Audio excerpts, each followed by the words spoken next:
In video number 8, you had a taste of what it's like to show at an atomic level what covalent bonds look like using Lewis structures. What I'd like to do is dive a little bit more today into the difference between an ionic bond and a covalent bond by looking at it from a quantitative standpoint rather than just a location on the periodic table standpoint. So we're going to introduce to you the notion of electronegativities and how these can be used to determine the type of bond that occurs between two different atoms on the periodic table. So, back at the beginning of the unit, we defined electronegativity as the ability of an atom to attract bonding electrons. And so bonding electrons could be through creation of an ionic bond or creation of a covalent bond now. And fluorine is the most electronegative element on the periodic table. We know this because it has a small radius, because as we go across a row in the periodic table, we know atomic radius decreases because the nuclear charge increases while the number of valence electrons increases but are pulled inward toward that strong, more positive nucleus.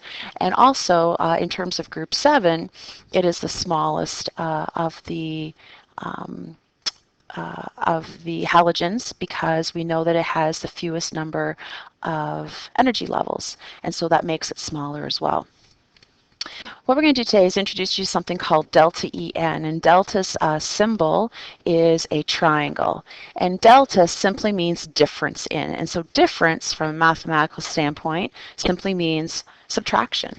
So we're going to look at the difference in electronegativity values between two atoms to see what kind of bond they form with each other. So if we look first of all at the delta En scale where the difference between two atoms is between 0 and 0.5, this is classified as a non-polar covalent bond. In other words, it's deemed that the electrons that are between two atoms are essentially perfectly shared. And I like to use an analogy here of tug of war to help you with this as well. I want you to imagine that one of the hydrogens right here is hanging on to a tug-of-war rope. Okay. And on the other end, we have another hydrogen atom also hanging on to the tug-of-war rope. And if you remember in tug-of-war, there's always a little flag or a ribbon here in the center to show who is winning in the tug-of-war match. And when that ribbon fully crosses a line, there's usually a secondary line here to help you as well know whether you're winning or not. When this goes back or forth to determine a winner, we know that the match has been won. But in the case of a non-polar covalent tug-of-war, that ribbon would stay in the center all the time because both people are sharing that rope equally and neither one of them is stronger than the other. Their net difference in strength is very small, close to 0. Kind of a funky analogy, but hopefully it helps you understand sort of how that sharing works. Now you'll notice that as we get to a difference in electronegativities that becomes a little more pronounced, somewhere between 0.5 and 1.7, we get into what is called a polar covalent bond. It means that the electrons between the two atoms are still considered to be shared, but in the tug of war between these two, or in the sharing of them, one of those atoms is a little bit stronger or holds them a little more closely than the other one does. And so if we allow magnesium to be one of the members of the tug-of-war and sulfur to be the other one, sulfur is slightly more electronegative than magnesium is. So if our rope is here, and if the little flag, if you will, or the ribbon between the two is shown on this rope, we would notice that it's going to spend more time over here towards sulfur than it is towards magnesium. Now, we haven't gotten the tug-of-war place yet where the rope has been dropped or a winner has been deemed, but in fact, this little ribbon here is much, much closer to sulfur being able to win that tug-of-war than it is for magnesium to be able to win that tug-of-war. So it's still considered to be a shared bond. And in the case of where the difference in electronegativities between the two atoms is greater than 1.7, this is actually deemed to be a ionic bond.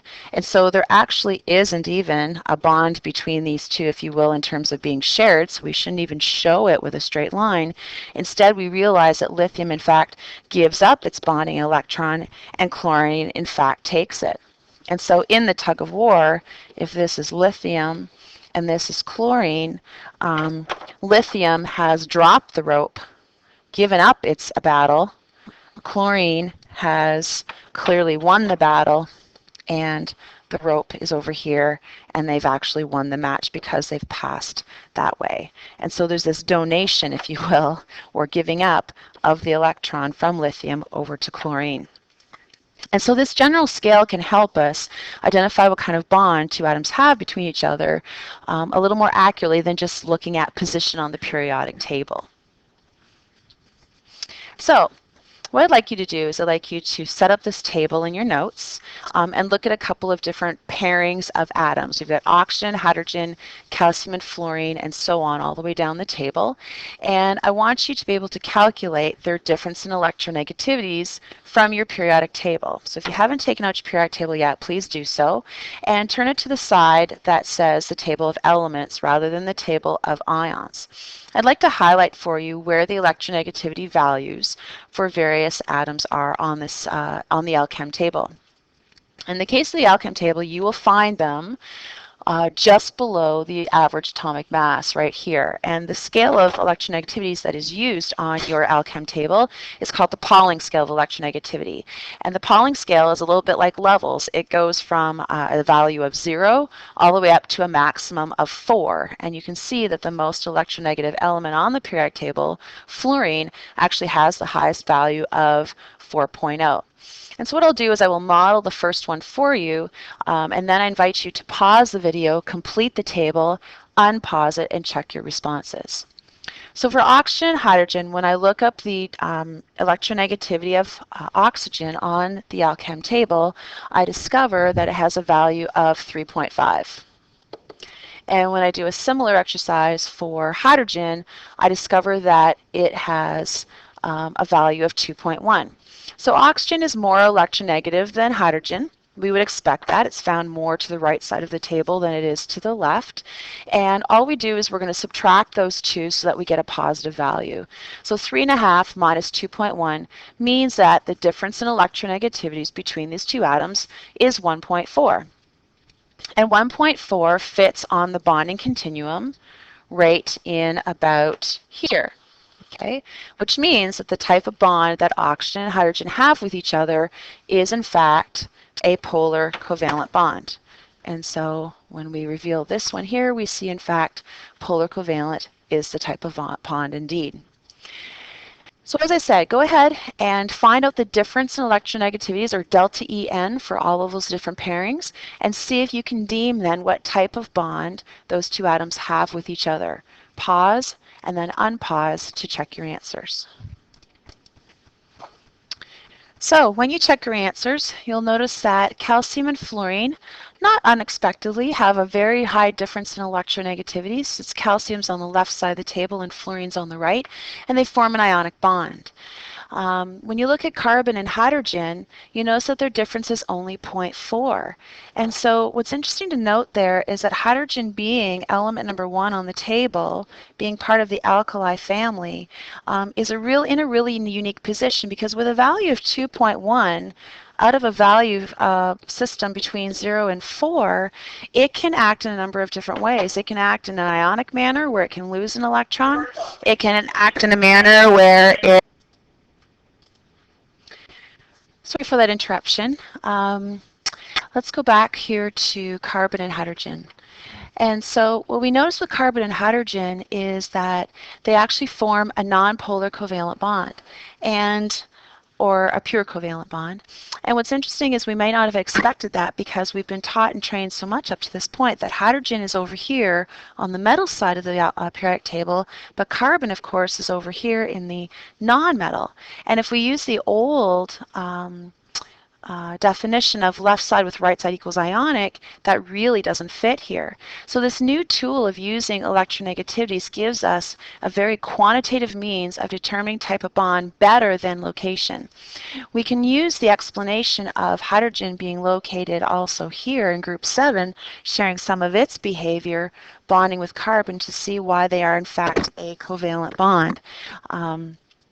And having hydrogen in both places on that periodic table now allows us to give us the flexibility to explain how hydrogen with this value of 2.1 on a scale of 0 to 4 can really behave in a whole bunch of different ways. And sometimes it's more advantageous to view it as sort of having cationic properties, and then sometimes it's better to view it over here as having more of the covalent and shared properties. How do you know which one to use? Well, you simply use delta En to figure out which way it's behaving. And so as you go down the table, you can see that the bromine-bromine bond being 0 is not much of a surprise because they're identical atoms. Neither one of those is going to favor electrons more than the other. The lithium and iodine is rather interesting because despite the fact that lithium is a metal over here and iodine is a non-metal over here, left side with right side doesn't always yield an ionic bond. It's really super close. It's at 1.5, which on the continuum puts us right about here, so close to losing that electron lithium is, but it doesn't quite. It's actually deemed as a polar covalent bond.